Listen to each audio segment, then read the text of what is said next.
Well, let's speak to Professor Michael Clarke, our security and defence analyst, for his thoughts on this. Professor Clarke, what do you make of what you've seen President Trump write in that Truth Social post? It's on track, he says. Yeah, well, it's better than some of the alternatives that we might have anticipated. And clearly, when he says that the Secretary of State and the National Security Advisor will give a more detailed readout, he obviously, I mean, as our correspondent was saying, he's obviously more concerned now to get this right in terms of the details. Some very wild things are being said in the last 24 hours and differences in interpretation and so on. And so we head towards Sunday and Steve Witkoff going to Jeddah to see if they can take this forward. And there's obviously very intensive work going on between the White House and the Kremlin over details.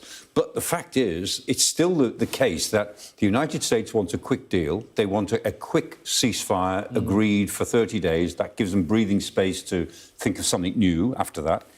And the Kremlin wants to slow this down because they really don't want to stop fighting because Putin thinks he's doing well on the ground. I don't think he's doing as well as he thinks he is, but it doesn't matter. He thinks he's doing well, so he doesn't want a ceasefire. So we're still dealing with that sort of discrepancy between what both sides want.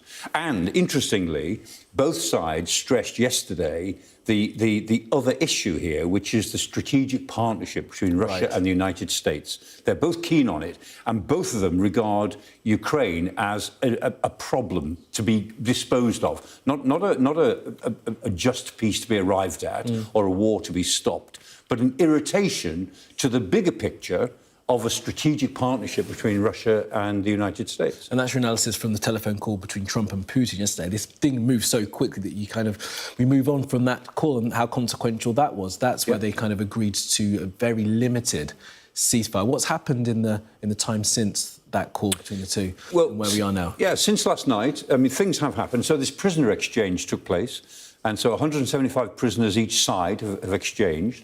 But, I mean, that's the 58th exchange. There have been 57 exchanges of prisoners so far. So this is number 58. So fine, 350 people have been released from one side or the other. That's all good, but it's not turning the dial strategically. The ceasefire that they talked about, this limited ceasefire, not to attack energy infrastructure. And his question, is it energy infrastructure or energy and infrastructure targets? There's still ambiguity about that. But there have been attacks overnight. So the Ukrainians were attacked in Kiev and Sumy.